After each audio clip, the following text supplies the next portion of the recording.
എല്ലാവർക്കും സുഖല്ലേ? ഞങ്ങൾ എല്ലാവരും സുഖമായിട്ടിരിക്കുകയാണ്.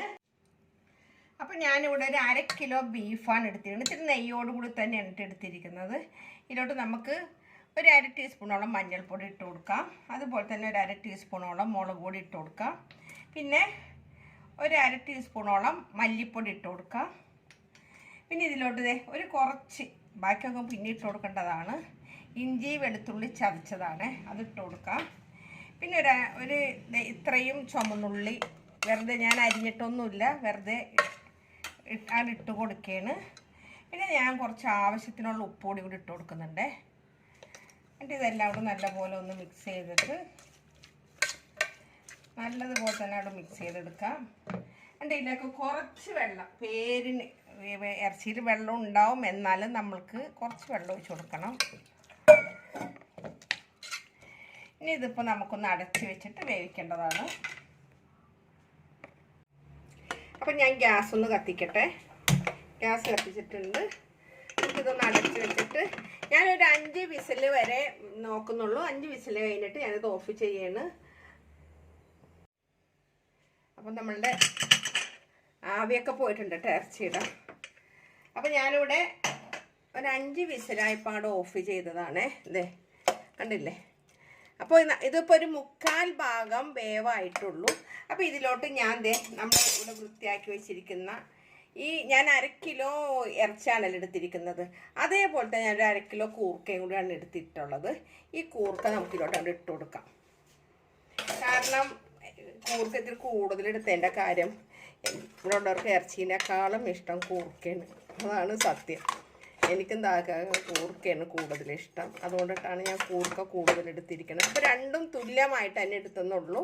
അപ്പം നിങ്ങൾക്ക് അത്രയും വേണ്ടാന്നുണ്ടെങ്കിൽ കുറച്ച് കുറയ്ക്കാം. എന്നിട്ട് നമുക്കിത് വീണ്ടും ഒന്ന് കത്തിച്ച്, ഗ്യാസ് ഒന്ന് കത്തിച്ചിട്ട് ഞാനൊരു 3 വിസിലും കൂടി, ഈ കൂർക്ക വേകാനുള്ളത് സമയം ഞാൻ ഒരു 3 വിസിലും കൂടി കേട്ടോ, നമുക്കിതൊന്ന് അടച്ച് വയ്ക്കാം. 3 വിസിൽ വരുമ്പോൾ നമുക്കിത് ഓഫ് ചെയ്യാം. അപ്പോൾ ഇതിൻ്റെ ആവിയൊക്കെ പോയിട്ടുണ്ട്. നമുക്കിതൊന്ന് തുറന്ന് നോക്കാം. അപ്പം ഞാൻ കയ്യിലൊന്ന് മാറിയിട്ടാ, മരത്തിൻ്റെ കയ്യിലാക്കി, കണ്ടില്ലേ? അപ്പോൾ നമ്മുടെ കൂർക്കയൊക്കെ ആയിട്ടുണ്ട് ഇവിടെ. അപ്പോൾ നമുക്കിതിവിടെ മാറ്റി വയ്ക്കാം. അപ്പോൾ ഞാനിവിടെ ഒരു ചട്ടി വെച്ചിട്ടുണ്ട്. നമുക്കൊന്ന് ഗ്യാസൊക്കെ ഒന്ന് കത്തിക്കാം. ഗ്യാസ് കത്തിച്ചിട്ടുണ്ട്. ചട്ടി ഒന്ന് ചൂടായിട്ട് വരുമ്പോൾ നമുക്കിതിലോട്ട് വെളിച്ചെണ്ണ തന്നെ ഉപയോഗിക്കണം കേട്ടോ. കുറച്ച് വെളിച്ചെണ്ണ കൂടെ ഒഴിച്ച് കൊടുക്കാം. എണ്ണ ഒന്ന് നല്ല പോലെ ഒന്ന് ചൂടായിട്ട് വരട്ടെ. എണ്ണ നല്ല പോലെ ചൂടായിട്ടുണ്ട്. അപ്പോൾ ഞാൻ ഇതിലോട്ട് ഞാനൊരു 2 സവാള ഇട്ട് കൊടുക്കുകയാണ്. കാര്യമായിട്ട് ചൂടായിട്ടില്ല. 2 അത്യാവശ്യം വലിപ്പമുള്ള സവാള ആയിരുന്നേ, 2 എണ്ണം. അപ്പോൾ 5-10 ചുമന്നുള്ളി ഞാൻ ആദ്യം ഇട്ട് വേവിച്ചതാണ്. എന്നാലും നമ്മൾ തനി നാടൻ രീതിയിലാണ് ഇത് നമ്മൾ തയ്യാറാക്കുന്നത്. അപ്പോൾ എണ്ണ ഒന്നുകൂടി ഞാൻ തീ കുറച്ച് വെച്ചിരിക്കുന്നു. അതാണ് പെട്ടെന്ന് അങ്ങോട്ട് ചൂടാവാതിരുന്നത്. അപ്പോൾ ഇതൊന്ന് നല്ലപോലെ ഒന്ന് ചൂടായിട്ട് വരട്ടെ. അപ്പോൾ ഉള്ളി ഇവിടെ നമുക്ക് അത്യാവശ്യം നല്ല പോലെ ഒന്ന് വാടി വരണം. എന്നിട്ട് വേണം നമുക്ക് ഇത് മറ്റു സാധനങ്ങളൊക്കെ ചേർത്ത് കൊടുക്കാനായിട്ട്. അപ്പം നമ്മുടെ ചട്ടിയൊക്കെ നല്ല പോലെ ചൂടായി, എണ്ണ നല്ല പോലെ ചൂടായി. അതുപോലെ നമ്മുടെ സവാളയും നല്ല പോലെ ഒന്ന് വാടി വരണം. അപ്പം ഇതിങ്ങനെ വാടി വരുന്നുണ്ട്. ഇതിലോട്ട് 2 വറ്റൽമുളക് ഇട്ട് കൊടുക്കുന്നുണ്ട്. അത് ഇതിൽ കിടന്നിട്ട് ഒന്നും മൊരിഞ്ഞ് വരട്ടെ.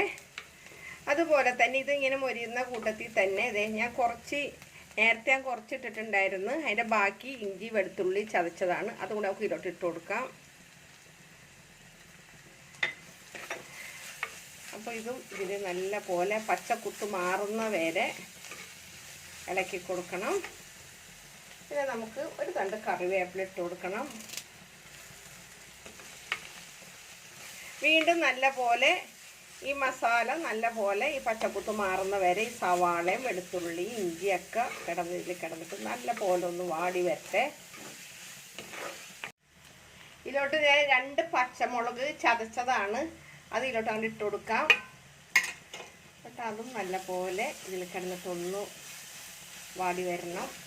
അപ്പോൾ ഇത് ഓരോ സ്റ്റെപ്പായിട്ട് ഞാൻ ഇടുന്നതിൻ്റെ കാര്യം, നമ്മൾ എല്ലാം കൂടെ ഒരുമിച്ച് ഇട്ടിട്ടുണ്ടെങ്കിൽ ചിലപ്പോൾ ഇത് അടി പിടിക്കേ. ഈ നമ്മൾ ഇന്ത്യ കണ്ടില്ലേ, നമ്മൾ ചട്ടിയിലാണ് ഇത് തയ്യാറാക്കുന്നതല്ല. അപ്പോൾ അത് നോൺ സ്റ്റിക്കിൻ്റെ പാത്രമാണെങ്കിൽ അങ്ങനത്തെ ഒരു പ്രശ്നമില്ല കേട്ടോ. ഈ ചട്ടിയിലായതുകൊണ്ടിട്ടാണ് ഞാൻ അങ്ങനെ ഓരോ സ്റ്റെപ്പായിട്ട് ഞാൻ ചെയ്യുന്നത്. ഇതിലോട്ട് നമ്മൾക്ക് നല്ല പഴുത്ത 2 തക്കാളിയായിരുന്നു, ഒത്തിരി വലുതല്ല കേട്ടോ, ഇടത്തരം തക്കാളിയായിരുന്നു. അത് ഇട്ട് കൊടുത്തതിന് ശേഷം ഇനിയിപ്പോൾ നമുക്ക് ഇതുപോലെ എല്ലാം വാടിയിട്ടുണ്ട്, കണ്ടില്ലേ. ഇതിപ്പോൾ നമ്മൾ എല്ലാം ഒരുമിച്ചാണ് ഇട്ടിരുന്നെങ്കിലില്ലേ ഈ ചട്ടിയിലൊക്കെ ആകുമ്പോൾ അടി പിടിക്കും. ഞാൻ നേരത്തെ പറഞ്ഞില്ലേ, അതുകൊണ്ട് ഇപ്പോൾ കണ്ടേ ഓരോന്നോരോന്ന് ഇട്ട് അത് വഴന്ന് വന്ന്. ഇത് തനി നാടനാണ്, അതുകൊണ്ടിട്ടാണ് ഞാൻ ചട്ടിയിൽ തന്നെ തയ്യാറാക്കിയത്. ഇനിയിപ്പോൾ നമുക്ക് ഇതിലോട്ട് കുറച്ചുകൂടി മഞ്ഞൾപ്പൊടി ഇട്ട് കൊടുക്കണം. നമ്മൾ ഇത്തിരി ഇട്ടതാണ്, എന്നാലും ഒരു 1/4 ടീസ്പൂണോളം മഞ്ഞൾപ്പൊടി ഇട്ട് കൊടുക്കണം. അതുപോലെ തന്നെ നമുക്ക് 1 ടീസ്പൂണോളം കാശ്മീരി മുളക് പൊടി ഇട്ട് കൊടുക്കണം. കുക്കർ തട്ടിയതാണ്. 1 ടീസ്പൂണോളം കാശ്മീരി മുളക്. നിങ്ങൾക്ക് എരിവ് നല്ല പോലെ വേണം എന്നുണ്ടെങ്കിൽ മറ്റേ മുളക് ചേർക്കാം. അപ്പം ഞാനിതിൽ കാശ്മീരി മുളകാണ് ചേർക്കുന്നത്. 1/2 ടീസ്പൂണോളം കുരുമുളക് പൊടി, പിന്നെ അതുപോലെ തന്നെ 1 ടീസ്പൂണും പിന്നെ 1/2 ടീസ്പൂണും കൂടി ഇട്ട് കൊടുക്കുന്നുണ്ട് മല്ലിപ്പൊടി. എന്നിട്ട് വീണ്ടും നമുക്കിതൊന്ന് ഇളക്കി നല്ല പോലെ ഇതിൽ മസാല ശരിക്കും ഒന്ന് നല്ല പോലെ ഒന്ന് മൊരിഞ്ഞ് വരണം. അപ്പം ഞാനിവിടെ ഇങ്ങനെ ഇളക്കിക്കൊണ്ടിരിക്കുന്നുണ്ടായിരുന്നു കേട്ടോ.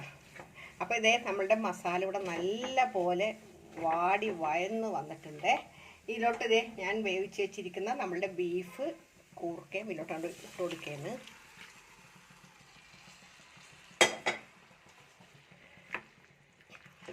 ഇത് നമുക്ക് നല്ല പോലെ അങ്ങോട്ട് ഇളക്കി, ഞാൻ ക്യാമറ ഒന്ന് ഓഫ് ചെയ്തിട്ടൊന്ന് ഇളക്കട്ടെ. ഞങ്ങൾക്ക് 2 പേർക്ക് അസൗകര്യമുള്ളതുകൊണ്ടാണ്.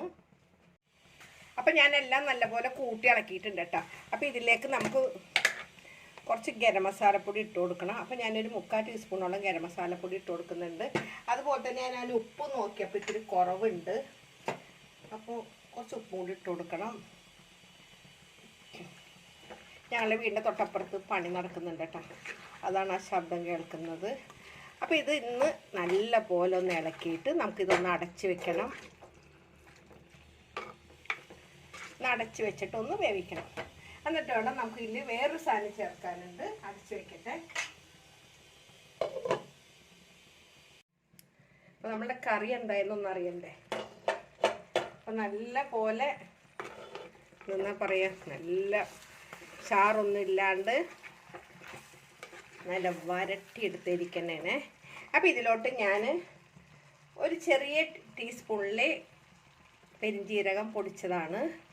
അതുപോലെ തന്നെ ഇതിലോട്ട് നമ്മൾ ഇതല്ലേ ഇട്ടിരിക്കുന്നത്, എന്താണ് കാശ്മീരി മുളക് പൊടിയാണല്ലോ ഞാൻ 1 ടീസ്പൂൺ ഇട്ടിട്ടുള്ളൂ. ഇതിലോട്ട് ഞാനൊരു ചില്ലി ഫ്ലെക്സ് 1 ടീസ്പൂണോളം അങ്ങോട്ട് ഇട്ട് കൊടുക്കുകയാണ്. പിന്നെ ഇത് നമ്മൾ ഇറക്കാറാകുമ്പോഴാണ് ഇതൊക്കെ ഇട്ട് കൊടുക്കുന്നത്. ഇറക്കാറാകുമ്പോൾ നമ്മൾ ഇതങ്ങോട്ട് ഇട്ട് കൊടുത്തിട്ട് പിന്നെ ഞാൻ ഇതിലോട്ട് ഒരു തണ്ട് കറിവേപ്പില കൂടി അങ്ങോട്ട് ഇട്ടിട്ട് ഇറക്കണേന് ഒരു 2 മിനിറ്റ് ഉള്ളപ്പോഴാണ് ഇത് നമ്മൾ ചേർക്കുക. ഇനിയിപ്പോൾ ഇതൊന്ന് ജസ്റ്റ് ഒന്ന് ആവി വന്നാൽ നമ്മുടെ ഇവിടെ കറി റെഡി ആയിട്ടുണ്ട്. അപ്പം നമ്മളുടെ കറി ഇവിടെ കിടിലനായിട്ടുണ്ട് കേട്ടോ. ഇനി ഒന്നും പറയാനില്ല. അപ്പോൾ എൻ്റെ വീഡിയോ ആദ്യമായിട്ടാണ് കാണുമെങ്കിൽ തീർച്ചയായിട്ടും നിങ്ങളൊന്ന് സബ്സ്ക്രൈബ് ചെയ്യാനും തൊട്ട് കാണുന്ന ബെല്ലൈക്കൻ ഓടൊക്കെ ഒന്ന് പ്രസ് ചെയ്തേക്കണം. അപ്പോൾ ഇഷ്ടപ്പെട്ടാലൊക്കെ ഒന്ന് ഷെയറും കൂടി ചെയ്തേക്കണം കേട്ടോ. പിന്നെ സബ്സ്ക്രൈബ് എന്തെന്നാ പറയണത്, ഇഷ്ടപ്പെട്ട ഷെയർ ചെയ്യുക. അതേപോലെ തന്നെ നോട്ടിഫിക്കേഷൻ കിട്ടാത്തവരുണ്ടെങ്കിൽ ഞാൻ കറക്റ്റായിട്ട് തിങ്കൾ, ബുധൻ, വെള്ളി എൻ്റെ വീഡിയോ 12:30 വരും കേട്ടോ ഉച്ചയ്ക്ക്. തീർച്ചയായിട്ടും നിങ്ങളൊക്കെ ഒന്ന് കാണാം. അഭിപ്രായങ്ങളെല്ലാം കമൻറ്റ് ബോക്സിലിടാം. അപ്പോൾ എന്നും പറയുന്ന പോലെ തന്നെ ഒരിക്കൽ കൂടെ നിങ്ങളോട് എല്ലാവരും നന്ദി പറയാം. നിങ്ങളുടെ സ്വന്തം മാമിനെ താത്ത. Okay bye, thank you.